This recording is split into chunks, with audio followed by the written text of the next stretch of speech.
Okay, here we've got this pale green book. It's got this really beautiful border and decorative cover. So this intricate border all the way around here. And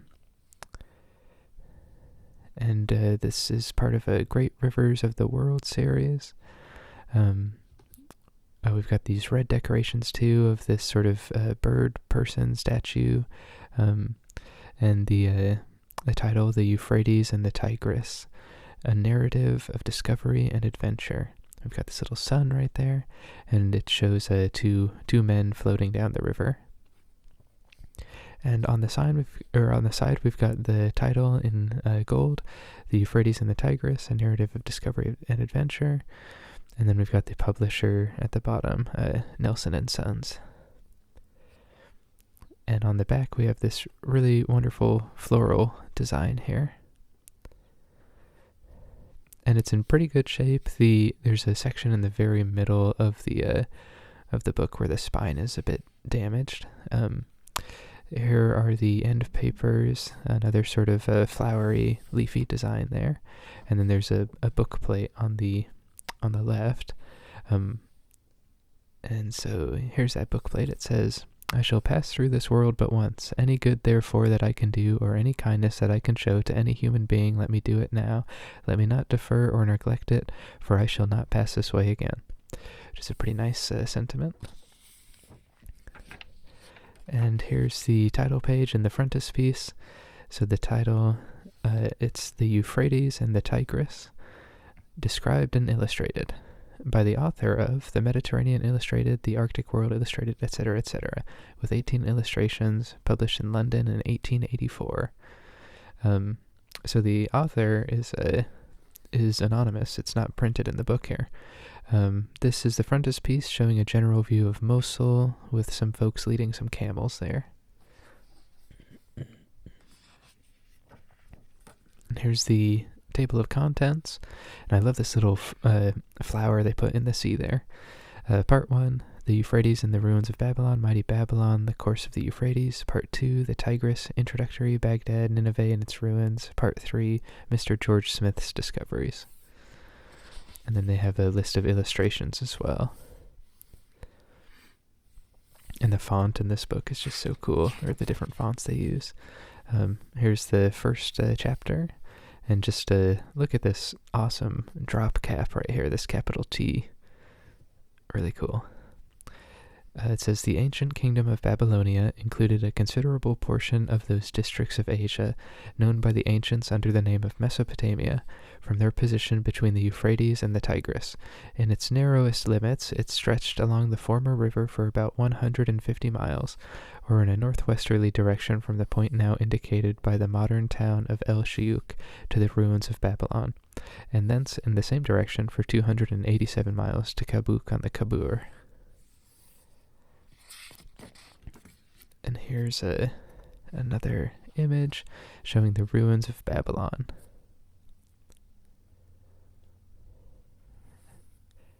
And these are just all really great illustrations.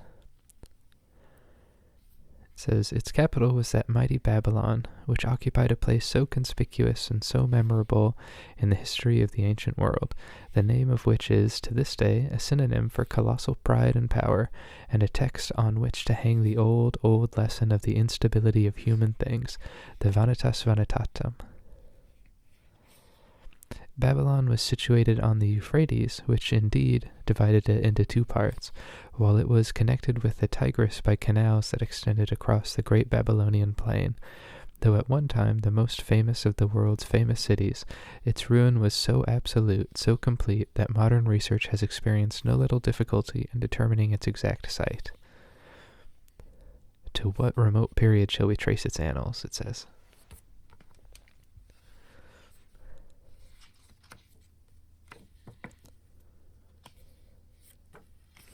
Oh, and this is a really, really beautiful illustration here showing the Hanging Gardens of Babylon. If we zoom in, we can see these camels standing on the stone there. And then all of the flora up above them.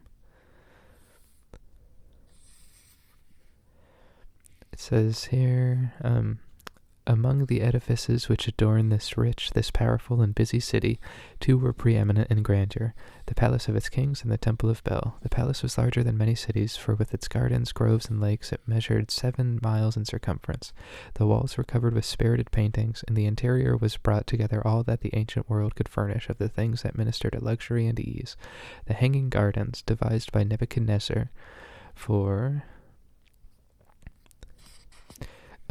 the gratification of his queen, a Median princess accustomed to more romantic scenery than the plain of Babylon could afford, rose in a succession of terraces, one above the other, to a height of 70 feet, the topmost terrace being planted with forest trees and flowering shrubs.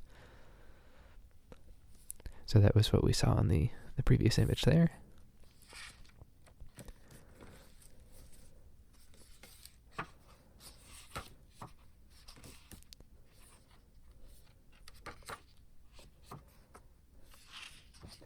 Here's another illustration, this one showing the supposed remains of the Tower of Babel in the center there, and then you can see 2 little persons standing to the left of it.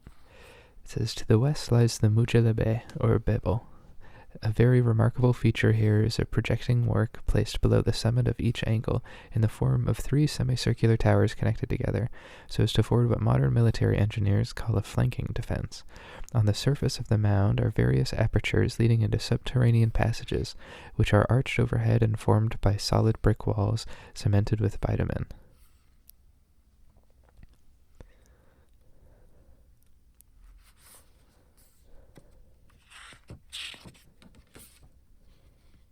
So I'm just going to flip forward and look for more little pieces of interest here.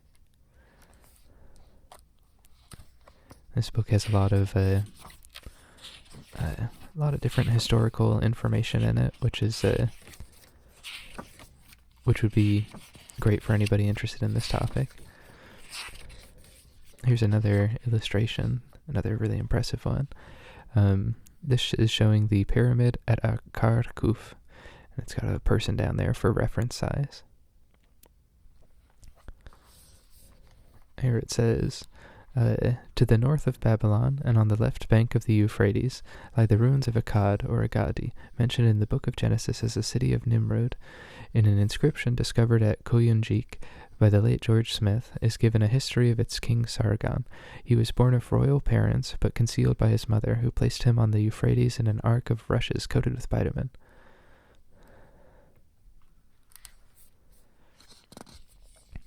Like that in which the mother of Moses hid her child. There he was found by a man named Aki, a water carrier, who adopted him as his son. He afterwards became king of Babylon, and his capital was this great city of Akkad, where he reigned for 45 years. Its site is now identified with the Karkuf. The principal monument is a pyramid of sun-dried bricks, which has suffered severely from the assaults of time. It seems to have been built up of courses, placed alternately upon one another at right angles, until a thickness of 2 feet 11.5 inches had been attained. Over each portion so built, a layer of reeds was carried quite through the structure, each layer having a depth of from 1 3/4 to 2 inches.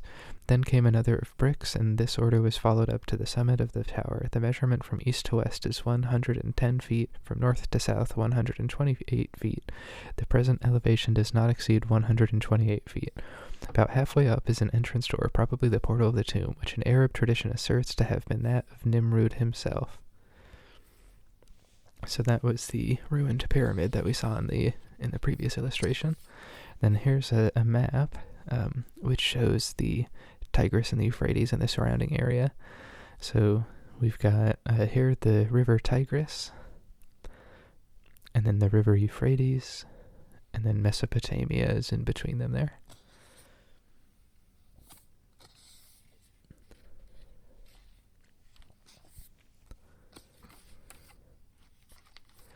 Oh, and here's where that spine damage is in the book.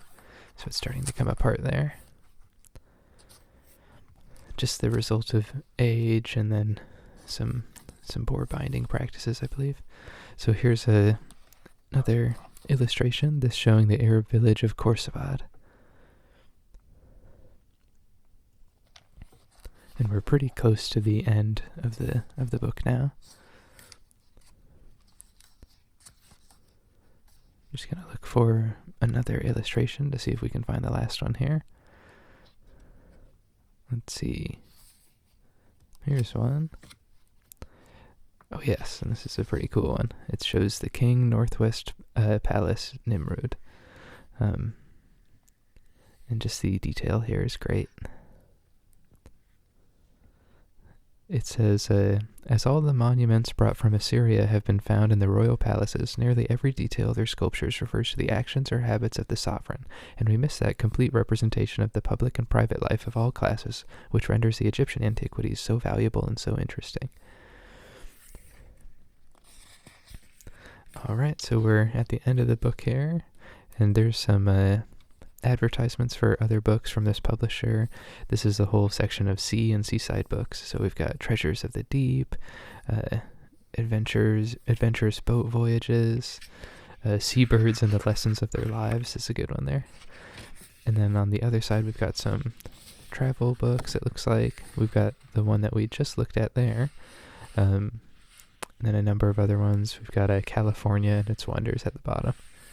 And then the final end papers. Okay, so that was the Euphrates and the Tigris. Thank you so much for watching. If you liked the video, please leave a like or a comment or subscribe to the channel, and we'll see you next time. Thanks so much for watching. Okay, bye.